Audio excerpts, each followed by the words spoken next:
जगह खड़ा हूँ southernmost end tip of mainland India. Welcome to Kanyakumari.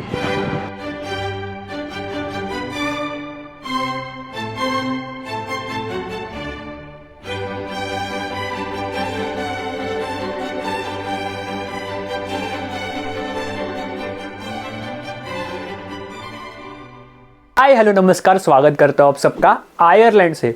अभी आप बोलोगे अरे मैंने तो कन्याकुमारी वाले वीडियो पे क्लिक किया था, मैं आयरलैंड से क्यों वीडियो बना रहा हूँ। और मेन बात, मैं आयरलैंड 7,700 किलोमीटर कैसे पहुंच गया, 7 समुद्र पार कैसे पहुंच गया। अरे धीरज रखो, सब कुछ बताता हूँ। पास आओ। यार मैं आयरलैंड में हूँ अपने हायर स्टडीज़ के लिए, और क्यों हूँ कैसे हूँ वो उसमें ज़्यादा जाते नहीं है क्योंकि फिर बहुत लंबा हो जाएगा, बोर हो जाओगे। बट इस सीरीज़ के पहले मैंने कुछ आयरलैंड की वीडियोस डाल के रखे, उससे आपको थोड़ा थोड़ा आइडिया लग जाएगा और प्रोबेबली ये सीरीज़ खत्म होने के बाद भी उसके बारे में बात करेंगे। बट अभी के लिए ऐसा था कि सितंबर में मैं निकलने वाला था आयरलैंड के लिए, और मैं जॉब से रिज़ाइन किया 1-1.5 महीने पहले ही। पूरा स्ट्रैटेजिक प्लानिंग था ये, ताकि मैं थोड़ा घूम सकूं, ताकि मैं थोड़ा मी टाइम स्पेंड कर सकूं। मैंने एक ऐसा रफ प्लान बना के रखा था कि साउथ इंडिया जाना ही है मुझे, वो तो कंफर्म था, और पंजाब तक ट्रैवल करूंगा। और फिर उसके बाद जब मैं घर से निकला तो आई वाज लाइक यार पंजाब तक जा ही रहे हैं, थोड़ा सा कश्मीर टच करके आ ही जाते हैं। एंड जब एक्चुअली मैंने जर्नी शुरू की तब when I was in Odisha और वेस्ट बंगाल आई गेस, तब मैंने कश्मीर का फिक्स कर लिया।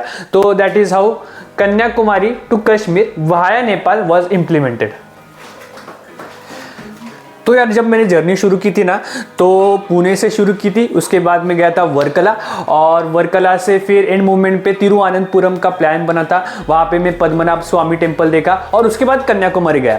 इसमें एक दिक्कत ये आ गई कि जब मैं आयरलैंड आ गया और जब मैंने मेमोरी कार्ड देखा जिसमें पुणे से लेके कन्याकुमारी तक के कुछ वीडियोस थे, तो वो मेमोरी कार्ड ही करप्ट हो गया था।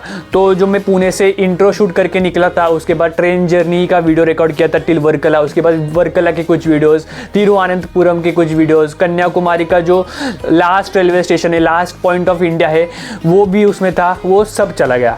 बट फॉर्चुनेटली ये था कि जो कन्याकुमारी का डे 1 है उधर से लेके मेरा पूरा कश्मीर तक के जो वीडियोस है वो दूसरे मेमोरी कार्ड में है, जो कि उसको कुछ हुआ नहीं, तो इसीलिए ज़्यादा कुछ नुकसान नहीं हुआ। एंड लाइक हमारा जो टाइटल है इस सीरीज़ का, कन्याकुमारी टू कश्मीर वाया नेपाल का, तो उसके सब फुटेजेस मेरे पास है, तो इसीलिए डायरेक्टली कन्याकुमारी से हम चालू कर रहे हैं। और यार हम इस सीरीज़ में ऐसा करने वाले हैं कि हर एक एपिसोड के एंड में बजट ब्रेकडाउन देंगे कि मेरा इस जगह पे कितना खर्च हुआ। तो इस सीरीज़ के एंड तक मैं ये भी बता दूंगा कि मेरे पूरा ट्रिप का कितना खर्च हुआ, और आप जो खर्चा सुनोगे हर एक वीडियो का और पूरे ट्रिप का एंड में जो बताऊंगा मैं इस सीरीज़ के, तो आपको यकीन नहीं होगा। क्योंकि जब मैंने ये ट्रिप कंप्लीट किया और मैंने लोगों को बोला कि यार मेरा इतना खर्चा हुआ, लिटरली लोगों को यकीन नहीं हुआ कि कैसे, लाइक नेक्स्ट टू इम्पॉसिबल चीज़ है ये। क्योंकि मेरा जो खर्च हुआ उतना लोग तो ऐसे ही एक ट्रिप पे ही उड़ा देते हैं, लाइक कुछ गोवा वगैरह गए या ऐसे आसपास गए, उतना उनका खर्चा हो ही जाता है आराम से। उतने खर्चे में मैंने पूरा इंडिया कवर कर लिया, मतलब पूरा नहीं, ऑलमोस्ट इंडिया कवर कर लिया, लाइक 75% इंडिया कवर कर लिया। तो यस, एंड इस स्पेसिफिक वीडियो में मैं कन्याकुमारी का ब्रेकडाउन तो दे ही दूंगा जैसे बोला, बट इसमें मैं पुणे टू कन्याकुमारी का भी इंक्लूड कर दूंगा, क्योंकि अभी उसके फुटेजेस तो मेरे पास है नहीं, बट पुणे टू कन्याकुमारी का भी मैं इंक्लूड कर रहा हूँ। और आप अगर देखोगे तो इस सीरीज़ में कन्याकुमारी टू कश्मीर का ही है। वैसे आप देखोगे तो पुणे टू कन्याकुमारी काउंट नहीं होता, और फिर जो मैं कश्मीर से पुणे गया वापस वो भी काउंट नहीं होता। फिर भी मैं वो आपको बता दूंगा जैसे जैसे सीरीज़ आगे बढ़ती है। तो बिना किसी देरी के इस ब्लॉग को शुरू करते हैं, and welcome to the episode 1 of Kanyakumari to Kashmir via Nepal.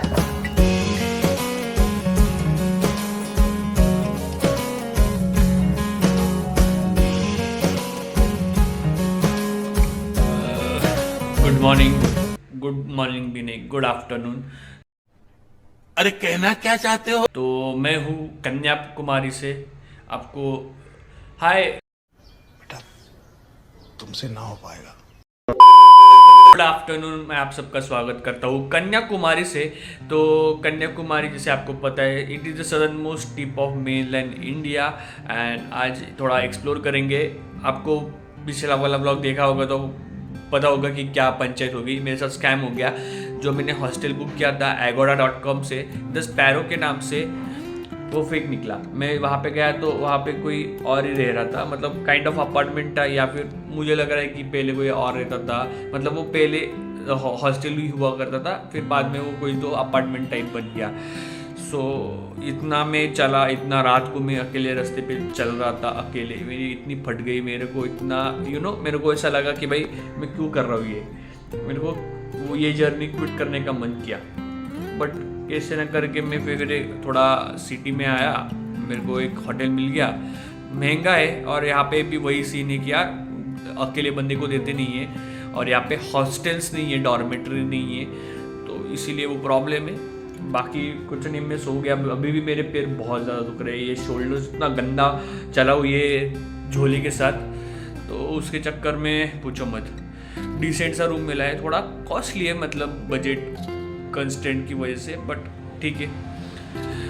अभी चलते हैं वो विवेकानंद मेमोरियल, 4 बजे उसकी आखिरी फेरी चलती है, अभी कुछ 1 के आसपास हो रहे, तो पहले नाश्ता भी नहीं बोल सकते, ब्रंच बोल सकते हैं, ब्रंच करते हैं, और फिर बाकी की जगह रैंसम चर्च हो गया और कन्याकुमारी मंदिर और एक कोई तो फोर्ट है वो भी देखेंगे। यस, तो लेट्स गो। और वैसे मुझे पता चला है कि कन्याकुमारी में क्रिश्चियन पॉपुलेशन बहुत ज़्यादा है, मतलब मैंने गूगल किया तो Hinduism is 48% something point something and Christian is 46, मतलब almost half of Hindu half Christian ऐसा है, तो इसीलिए बहुत सारे चर्चेज़ भी हम आज देखने वाले हैं। यहाँ पे आप मेरे पीछे देख सकते हो, ये है थिरुवल्लुवार जी का स्टैचू, और वो एक छोटा सा दिख रहा है वो है विवेकानंद मेमोरियल, और यहाँ से देख सकते हो तो फेरीज जाती है, बट भाई बहुत गंदी लाइन है, मतलब 3-4 घंटे लगेंगे, इतनी बड़ी लाइन है। सो मैं तो नहीं रुक रहा लाइन में। एक तो कर सकते हैं कि लाइक 300 रुपये है, उसमें भी पता नहीं कि लाइक यहाँ से मुझे गेट से बाहर ही कम लोग दिखे, बट अंदर जाके भी लाइन लग सकती है 300 रुपये दे के भी। तो प्लान करेंगे कल सुबह आने का, क्योंकि कल दोपहर को मैं निकल रहा हूँ पौंडीचेरी के लिए, तो सुबह 8 बजे चालू होता है फेरी, तो सुबह हम एकदम जल्दी आ जाएंगे ना 7:30 बजे तक, तो हमें मिल सकता है। नहीं मिला कल भी 100 रुपये में, मतलब जो नॉर्मल लाइन है वो 100 रुपये की है, अगर आप थोड़ा 300 रुपये दोगे तो थोड़ा VIP एंट्री मिलेगा आपको, तो कल कैसे भी करके 100 रुपये या 300 रुपये में कर लेंगे। बाकी यहाँ पे एकदम एक्सट्रीम एंड में जाएंगे हम अभी, क्योंकि वहाँ से प्रॉपर वो कन्याकुमारी पायर बोलते हैं, वहाँ से प्रॉपर ये जो स्टैचू है वो दिखता है, तो लेट्स गो। और यहाँ से श्रीलंका भी बहुत नज़दीक है, लाइक कुछ मतलब 30 मिनट या 1 घंटा आप बोट से पकड़ के चलो, मतलब मोटर बोट से, इतना पास में आ चुका हूँ। और ये अभी मैं जाऊँगा ना जो पॉइंट पे, वो होगा मेनलैंड इंडिया का एकदम एंडेस्ट पॉइंट, तो चलते हैं वहाँ पे। और बहुत गंदी धूप है, तो उसके चलते मतलब दोपहर में ना मेरे को पता नहीं क्यों बाहर निकलना पसंद नहीं, बट क्योंकि अभी टाइम कम है इसीलिए निकलना पड़ रहा है। और एक्चुअली आज संडे ना, तो लाइन इसीलिए लंबी है। सो ये आप देख सकते हो, ये फेरी 100 रुपये और 300 रुपये में मिल जाता है। यहाँ से आपको आना है, और वो लाइन कुछ वहाँ से शुरू हो रही है, सो बहुत लंबी लाइन है। यहाँ पे इस साइड पे कुछ श्रीलंका है, यहाँ पे कुछ तो ऐसे कोस्टल रोड है, यहाँ पे पास में बीच में भी है, जाएंगे वो बीच पे। ये पोर्ट के पास में एक बहुत ही बढ़िया चर्च है, बट अभी बंद है, मे भी शाम में खुलता होगा। सो ये देखो, ये फेरी जा रही है और वहाँ पे छोड़ेगी आपको, और ये देखो मैं खड़ा हूँ यहाँ पे। सो यहाँ से जाके एकदम लास्ट पॉइंट ऑफ इंडिया है वो। सो बहुत ही एक्साइटेड हो जाने के लिए।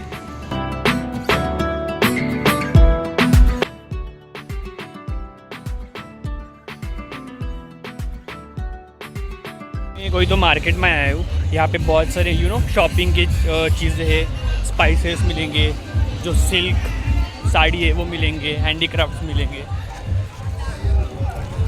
तो मतलब नाइस प्लेस है। लेकिन आज संडे है ना, तो इसीलिए बहुत ज़्यादा भीड़ है। तो यहाँ पे फेरी का एंट्रेंस है, और जब मैं आया था तो वो उधर तक लाइन थी, अभी तो लाइन ही नहीं है, क्या हो गया पता नहीं, देखते क्या सीन है। अगर लाइन नहीं रहेगी तो अंदर चलते हैं। तो अभी दोपहर के 3 बज रहे, और क्योंकि अभी लाइक 4 बजे लास्ट फेरी बोलते हैं, बट मे भी संडे है इसकी वजह से थोड़ा एक्सटेंड कर सकते हैं। बट मतलब दोपहर में कैसे लाइक जब मैं आया था दोपहर में तो रास्ते तक बाहर के रास्ते तक लाइन थी, अभी आया तो थोड़ा कम हो गई है बट स्टिल है गर्दी अभी। तो फिर भी मुझे नहीं लगता मैं इसमें बैठूंगा, अभी डायरेक्ट सुबह ही आऊँगा एकदम। तो भाई साहब क्या नज़ारा है, ये छोटा सा नैरो रोड और दोनों बाजू सी वाटर और ये ब्यूटीफुल सा स्टैचू और मेमोरियल। भाई साहब this is all worth it. भाई कन्याकुमारी बहुत दूर है और जो पापड़ बेले है यहाँ पे आने के लिए, ये व्यू देख के पूरा वसूल हो जाता है। तो अभी मैं अकेला खड़ा हूँ southernmost end tip of mainland India. Welcome to Kanyakumari.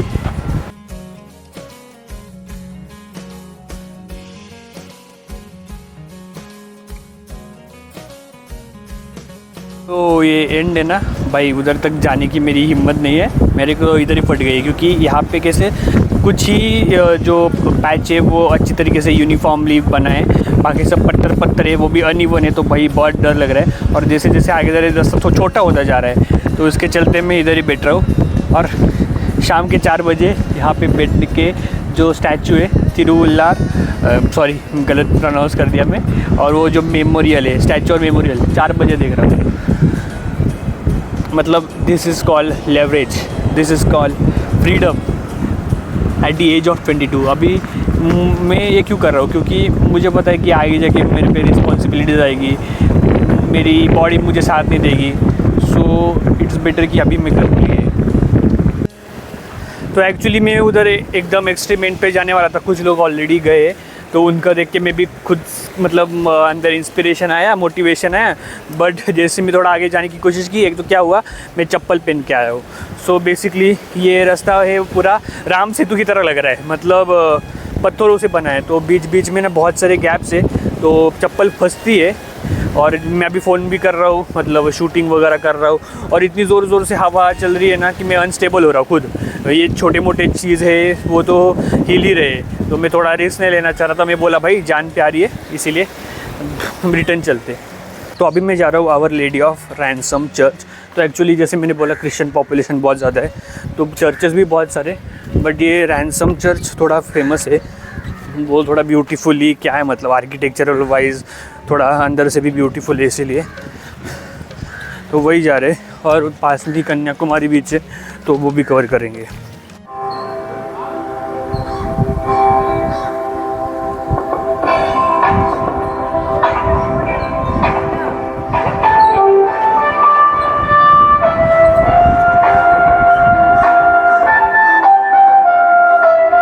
मेरे को बाद में रियलाइज़ हुआ वहाँ पहुँच के कि यू नो क्रिश्चियंस लोगों का रहता है कि हर संडे को मास कुछ तो रहता है अटेंड करने का, सोशल गैदरिंग होती है संडे को।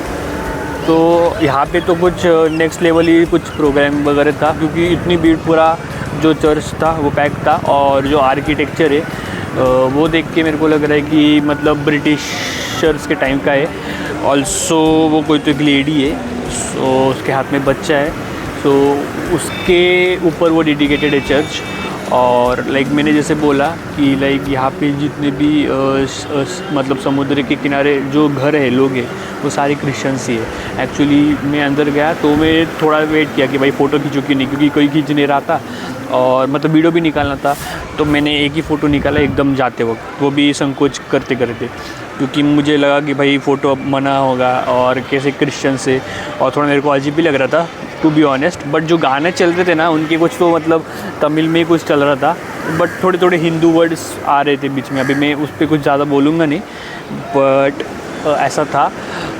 तो संकोच करते करते फ़ोटो खींच लिया। वो कुछ तो एक सेरेमनी भी थी, वहाँ एक बच्चा था, कोई फैमिली थी, वो पता नहीं किस कोई तो सेरेमनी थी। वो बच्चे को मतलब 5 से 10 सेकंड के लिए कुछ तो पानी में डूबाया या क्या हुआ पता नहीं, बट वो रो रहा था और उसका फिर बाद में जो सर है वो धो रहे थे टॉवल से। तो मतलब पता नहीं डुबाया क्यों, क्या रहता है सेरेमनी, तो वैसा है। और बेसिकली जो इतने सारे क्रिश्चियंस रहते हैं ना यहाँ पे, मतलब शीशोर पे, तो बेसिकली क्यों ये हुआ था कि लाइक जब ब्रिटिशर्स आए थे ईस्ट इंडिया कंपनी के नाम से, सो वहाँ पे उसके बाद वो कन्वर्जन चालू हुआ।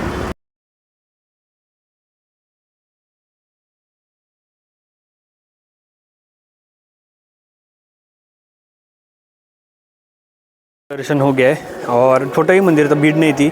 जो कन्याकुमारी देवी थी जिसके ऊपर ये शहर का नाम मतलब लगा है, तो उस देवी का मंदिर था। और ये शर्ट यहाँ पे भी अलाउड नहीं था। साउथ इंडियन की जो मंदिर है उनका अच्छा रहता है। तो यहाँ पे सुनामी मेमोरियल पार्क है, बट इन्फॉर्मेशन कुछ दी गई नहीं थी। समझा नहीं सुनामी क्यों नाम रखा है। मे भी सुनामी आया होगा किसी समय में, तो उसके चलते मेमोरियल जो स्तूपा रहता है, स्तंभ रहता है, वैसे मुझे उन्होंने पार्क बनाया है। और ये वैसे यहाँ पे एक सुनामी कॉलोनी करके भी है, तो पता नहीं सुनामी से क्या नाता है, बट सुनामी मतलब वही समझ रहा हूँ कि जो समुद्र की लहरों की वजह से सब तहस महस हो जाता है वो। तो गूगल पे आप देखोगे ना, तो अभी मैं जहाँ पे खड़ा था उसी को बोलते हैं last south point of mainland India.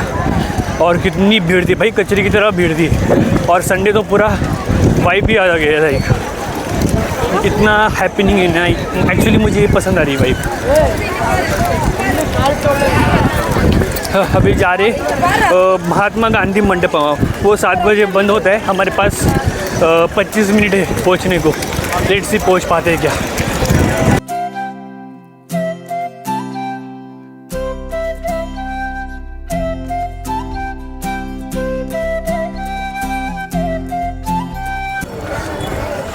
मुझे लगा था वो कवर नहीं हो पाएगा, बट अभी हम पहुंच चुके हैं टाइम के अंदर ही।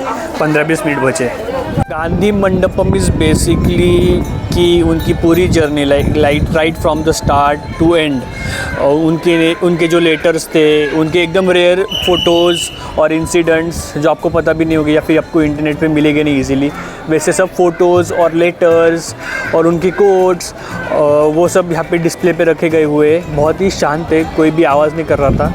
बहुत सही है। और जो गांधी मंडपम है उसके सामने बैठा हूँ, और ये कोई तो गार्डन है बेसिकली, और बहुत सारे स्ट्रीट फूड्स है। भाई मैं आज खुश हो गया भाई, मतलब मैं स्ट्रीट फूड शोध रहा हूँ इतने मतलब दिनों से, जब से घर से निकला हूँ।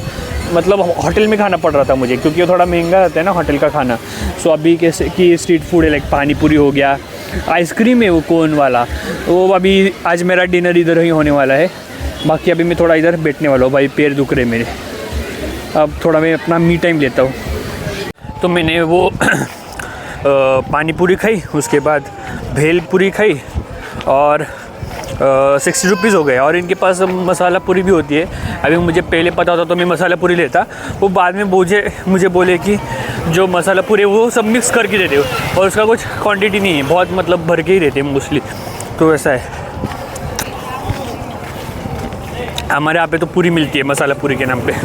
और मुझे चॉकोबार खाना था बहुत टाइम से, वर्कला में खाना था, पर वहाँ पे कोई नॉर्मल जनरल स्टॉल दिखा नहीं जहाँ से मैं ब्रांडेड आइसक्रीम कर सकूँ। तो यहाँ पे मुझे एक लोकल चॉकोबार वाला मिल गया, 20 रुपये में मिल गया। अभी जा रहा हूँ रूम पे, कल सुबह फेरी के लिए आना है। तो अभी आई विल ट्राई कि आज जल्दी सो पाऊँ। गुड नाइट, गुड मॉर्निंग दोस्तों। तो यार आज ना, जैसे बोला था लास्ट व्लॉग में कि जो मेमोरियल है उधर फेरी जाती है, तो वो फेरी के लिए कल संडे करके बहुत ही ज़्यादा भीड़ थी, तो हमें मौका मिल नहीं पाया। तो आज मंडे है, एकदम सुबह सुबह जा रहे हम। प्लान तो था 7:30 बजे जाने का, बट मेरे को इतनी नींद आ गई कि मैं अभी 8:15 बजे उठा। तो फटाक से मैं कपड़े बदल के निकल रहा हूँ, और दोपहर को ट्रेन है मेरी, तो बहुत ही कट टू कट चलना पड़ेगा। सो यहाँ पे अभी हम पहुँच गए बोर्ड के पास में। मतलब मैं आया था 8:30 बजे, अभी हो रहे 9:20, मतलब करीब एक ऑलमोस्ट 1 घंटा लग गया। सुबह अर्ली आया तो समझ लो इतनी भीड़ होती है। बाकी देखो यहाँ से तो और पास दिखता है। जागो रे देखो रे दुनिया ये देखो रे ना ना ना ना ना ना ना ना ना ना ना ना ना ना ना ना। जागो रे देखो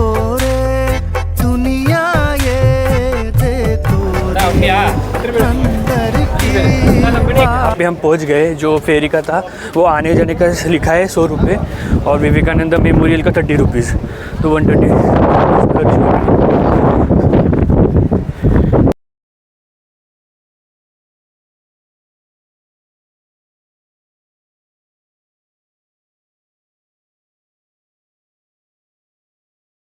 सो यहाँ पे जो देख सकते हो वो मेमोरियल है, उसके ही सामने ये जो है वो मंदिर है।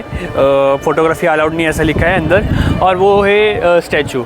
तो वो स्टैचू को जाने के लिए ब्रिज है, मुझे पता नहीं उसका भी कोई अलग चार्ज है क्या होता है तो बताता हूँ मैं। फिलहाल मैं बहुत कट टू कट चल रहा हूँ, ट्रेन पकड़नी है इसलिए फटाफट दर्शन लेता हूँ।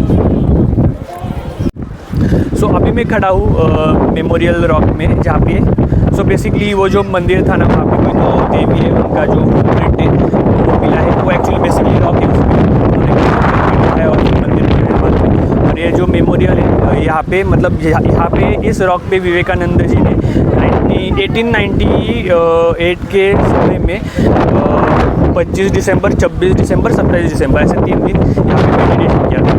उनके मेमोरी में ये रॉक बनाया हुआ है। और इससे मुझे एक याद आया चीज़ की, अभी ये जो त्रिवेणी संगम बोलते हैं बेसिकली अरेबियन सी और इंडियन ओशन का कॉन्फ्लुएंस होता है। और यहाँ पे महात्मा गांधी जी ने मतलब कुछ वर्ड्स लिखे थे जो मंडपम में आपको मौजूद दिखेंगे। और इसीलिए क्योंकि वो महात्मा कहलाए जाते हैं इसीलिए उनका यहाँ पे अस्थियाँ विसर्जित की थी। और एक यहाँ पे बात मुझे आपके साथ शेयर करनी थी कि यहाँ पे एक माइथोलॉजिकल कॉन्टिनेंट कहा जाता है जिसको बोलते हैं कुमारी खंडम, जो कि तमिल लिटरेचर में इसका रेफरेंस मिलता है। तो बेसिकली ऐसा उसका कोई आर्कियोलॉजिकल एविडेंस, साइंटिफिक प्रूफ नहीं है, बट ऐसा कहते हैं कि जो हमारा अभी मैं जहाँ पे खड़ा हूँ यहाँ से लेके जो साउथ अफ्रीका है मैडागास्कर के आइलैंड्स तक, और यहाँ पे जो ईस्ट में हो गए इंडोनेशिया तक, ये पूरा ऐसा बड़ा कॉन्टिनेंट हुआ करता था और वो सबमर्ज हो गया। तो ऐसा है। और मतलब इसके काफ़ी सारे प्रूफ्स भी देखने को मिले हैं, बट वो साइंटिफिकली या फिर वो ऐसे एकदम स्ट्रॉन्ग हार्डकोर प्रूफ नहीं कि ये था आइलैंड। बट ये जो ऐसे रॉक्स लग रहे हैं ना, वो अगर सच में है तो ये जो सब रॉक्स दिख रहे हैं आपको, तो वो आपको मतलब समझ सकते हो वो कुमारी खंडम के रिमेनिंग पोर्शन है। यहाँ पे बहुत ज़ोर से हवा चल रही है, तो मतलब मैंने रिकॉर्ड किया, वो आपको सुनाई दिया कि नहीं पता नहीं, बट अभी वो जा रहे स्टैचू की ओर। यहाँ पे मेडिटेशन सेंटर है, जो मतलब स्टैचू है ना उसकी ठीक नीचे उन्होंने मेडिटेशन सेंटर बनाया है। वहाँ पे लोग कर रहे थे मेडिटेशन, और एक्चुअली मुझे भी करना था। मतलब इतना मतलब सही था ना वो वहाँ का क्या बोलते हैं वाइब्रेशंस। मुझे मतलब मेरे पास टाइम होता था मैं पूरा नहीं रुकता, बट मैं बस 5 मिनट रुका। और फिर आपको बुक्स सेंटर्स दिखेंगे छोटे छोटे जहाँ पे, तो यहाँ पे जा रहे हैं स्टैचू की ओर। और यहाँ पे कोई एंट्री फी नहीं, मुझे लगा एंट्री फी होगी बट नहीं है एंट्री फी यहाँ पे। यहाँ पे कुछ ग्लास का बना है, देखो मैं ये आप देखोगे तो कांच है और आप इस पर खड़े रह सकते हो भाई, मतलब डर लग रहा है।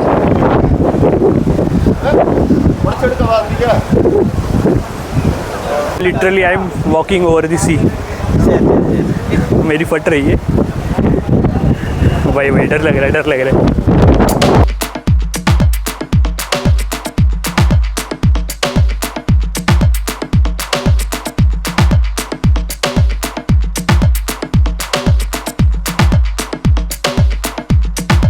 तो यहाँ पे मैं बैठा हूँ एकदम स्टैचू के नीचे, ये देख सकते हो ये उनका पैर का अंगूठा है और बहुत ज़ोर से हवा आ रही है। मुझे पता नहीं आपको आवाज़ सुने दे रही कि नहीं, तो इसलिए माइक पास लेके बात कर रहा हूँ। तो भाई बहुत सुंदर है, लाइक मुझे पूरा ये जो मेनलैंड इंडिया का कोस्ट है वो दिख रहा है और इतनी ज़ोर से हवा चल रही है ना कि भाई कुछ मतलब खुद इंसान स्टेबल नहीं हो सकता।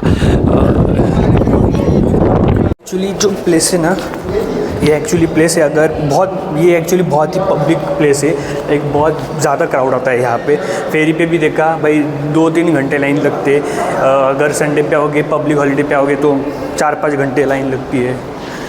तो उसके चक्कर में जो यहाँ का जो एसेंस है ना, जो ओवरऑल वाइब्रेशंस है यहाँ पे, जो स्पिरिचुअल वाइब्स है ना, वो ख़त्म हो जाती है। ये यहाँ पे मतलब बहुत कम लोग रहते हैं ना, मतलब क्या है बोल सकते हो, स्पिरिचुअल अवेकनिंग प्लेस है ये। ऐसे ही नहीं स्वामी विवेकानंद जी इस पत्थर पे आए थे, कुछ तो सोच समझ के आए होंगे ना उस टाइम पे, उनके टाइम पे 1898 में जब आए थे वो, उस टाइम पे कितना ज़्यादा आप शांत होता होगा, आप बस इमेजिन ही करो।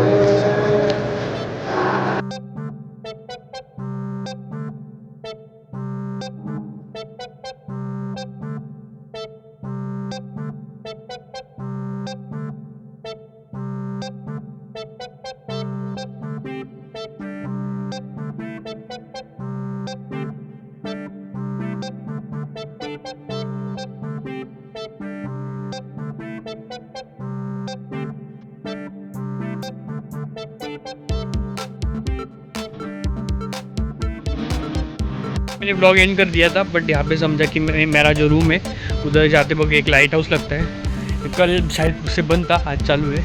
10 रुपये एंट्री एडल्ट की है, तो चलते हैं अंदर।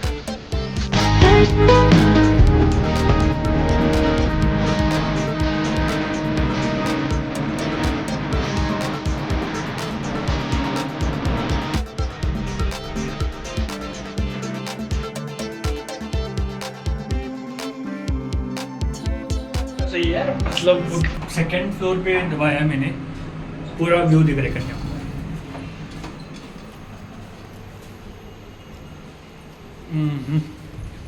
एक्चुअली चल के भी आ सकते हो, बट वही वाट लग जाएगी। क्या व्यू है, मतलब अभी मैं निकलने वाला हूँ कन्याकुमारी से। मुझे एकदम बढ़िया जगह लगी, क्या ही बोलूँ, मतलब टाइम स्पेंड करने के लिए और ऐसे लेज्योर के लिए मेरा फेवरेट प्लेस बन चुका है। और जाने से पहले वो अंकल मिल गए और बोले कि 10 रुपये में देख लो पूरा view, and I am here now taking the view of whole Kanyakumari.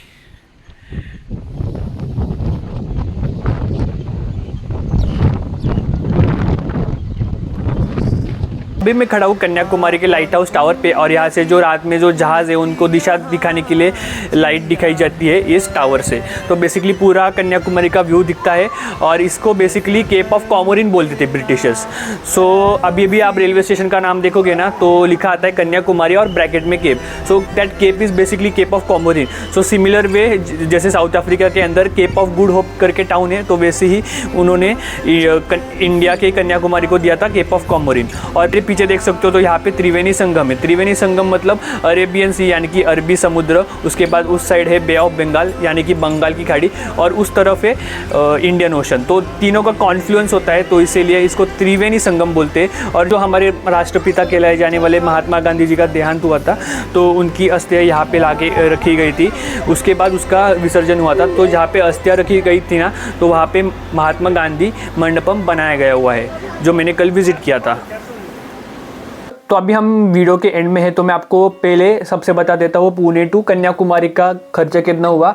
ये सब इंक्लूडेड है, मेरे ट्रेन के टिकट्स, खाने पीने का खर्चा, थोड़ा बहुत जो शॉपिंग किया, सोविनियर्स खरीदे मैंने, वो सब का एक भी मैंने चीज़ छोड़ी नहीं है। तो उसका खर्च होता है 5481। अगर कन्याकुमारी की बात करें तो मेरा डे 1 में चला गया 886 रुपीज़, डे 5 में चला गया 950 रुपीज़, और डे 6 में चला गया 262 रुपीज़। और जो डिटेल्स है कि कितने रुपए का क्या लिया और बाकी सब चीज़ें मैं यहाँ पे स्क्रीन पे भी डाल दूंगा, तो आपको पॉज करके पढ़ सकते हो। और मैंने शायद डिस्क्रिप्शन बॉक्स में भी डाल रखा होगा, और शायद सीरीज़ ख़त्म होते होते मैं एक PDF बना दूँ। तो 3 दिन और 2 नाइट्स का पकड़ के मेरा होता है 2098 रुपीज़। तो लगभग पकड़ के चलो कि ऑलमोस्ट 2000 ही हो गए, क्योंकि मैं ट्रेन की टिकट्स भी इंक्लूड कर रहा हूँ। अभी बहुत सारे लोग जब ये ट्रैवल सीरीज जैसे वीडियोस बनाते हैं तो करते नहीं है, बट मैं इसमें कर रहा हूँ। तो अगर आप ये भी सब निकाल दोगे तो मेरा ऑलमोस्ट 2000 रुपये के अंदर हो रहा है Kanyakumari. So yes, Pune to Kanyakumari is like 5481 rupees, and Kanyakumari का जोड़ोगे तो 2098 रुपीज़। तो दोनों को मिला के कुछ इतना आ रहा होगा टोटल, तो ऑलमोस्ट 7000 के आसपास आ रहा है, विच इज़ वेरी चीप। आप मतलब फैमिली के साथ जाओगे, ग्रुप के साथ जाओगे तो बहुत ज़्यादा खर्चा हो जाता है, और वो भी इतनी सारी जगह घूम के आना, विच इज़ लाइक इम्पॉसिबल. सो या दैट्स फ्रॉम माई साइड. मिलते हैं अगले वीडियो में, अगले पार्ट में, which is almost like Pondicherry, Kanyakumari to Pondicherry वाला है. एंड या मैं मिलता हूँ आपसे पौंडीचेरी के एपिसोड में. टिल देन, चैतन्य पिंपुड़कर साइनिंग ऑफ.